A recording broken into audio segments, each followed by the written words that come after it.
The internet has become so closely interwoven into our everyday lives that it has become our constant companion, be it while waiting for 179, queuing at Canteen B, or during boring lectures, even more so now that we can access it on our mobile phones. The two main ways the internet has become a fabric of our lives are, firstly, it has become essential to communication. Let's hear from one of my friends about this.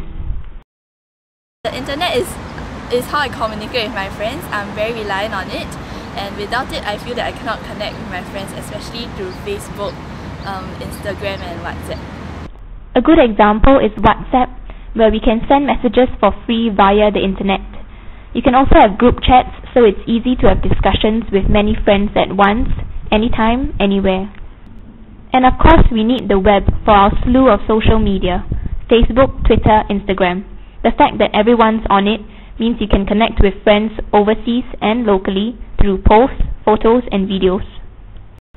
Secondly, the internet is our first stop for information. What's the first thing that pops into your mind when you can't answer a question? Google. Whether it's for movie show times, when the next bus fee will arrive, or accessing adventure for course information, the internet has the answers to them all. A personal example is, I rely on my Twitter newsfeed for news updates from Channel News Asia. It was especially useful during the recent by-election. In fact, most days we lead half of our lives virtually. Sometimes we even spend more time online than in the real world. We may be spending the entire day in front of the computer, but virtually, we've slayed dragons, done tutorials, or even had a peek at a friend's home in California. So how do we balance both aspects of our lives? This brings us to the second part of our discussion. How do we balance the positivist with the dystopian aspects of the internet in our work-life balance? The positive aspects are clear. 1. Collective intelligence. This has led to a huge online database of information: Wikipedia, dictionaries, Google Scholar, etc. Open source software. Linux, a reliable and robust software operating system, had 229 million lines of source code written by enthusiasts around the world. 2. Global communication. Email, Skype, Facebook, etc. has allowed us to communicate with literally anyone in the world, anytime. 3. Speed, access, convenience. Castell's idea of timeless time can be seen here.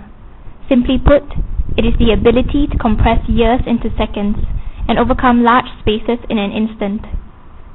Where previously it took months for a letter to arrive by sea, now you need only seconds to send an email across the same Pacific Ocean. But the internet is not without its downsides. 1. Addiction. Let's hear from one of my friends about this. I feel very handicapped without the internet because I cannot keep up with many of my friends on WhatsApp, and I feel very left out. Yeah. According to a Norton cybercrime report, 1/4 of adults globally can't live without the internet. The potential for internet addiction is set to increase with more developments in technology. With the current generation of children growing up as digital natives, education on how to have a healthy balance of time spent online and off will be essential. 2. Security. This includes online piracy, financial theft, pornography, and identity theft. In a 2011 Norton cybercrime report, 14 adults suffer from cybercrime every second. Just recently, 250,000 Twitter users had their passwords, usernames, emails, and other data stolen, with users putting more information about themselves online than ever before. One hack may be all it takes for your information to get stolen. 3. Environmentally unsustainable. Activist and author Paul Gilding reasons that as technology drives efficiency and economic growth, it powers breakneck consumption that the planet cannot endure. I think to be able to reap all the benefits of the internet without falling into the traps of addiction and cybercrime, it's important to have awareness, For me, my strategy has been to set certain rules for myself. For example, I only check Facebook and Twitter when I have waiting time, such as in between waiting for buses and trains.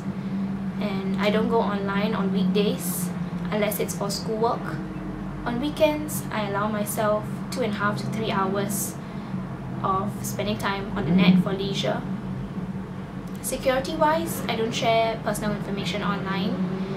I don't ask websites to remember my passwords anymore, and I don't add people I don't know personally on Facebook if it helps.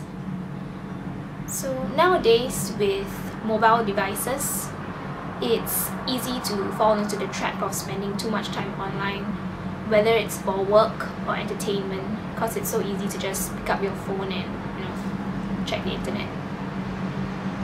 So it's important to be aware of how often you're staring at your phone screen, spending time online, and try and balance that with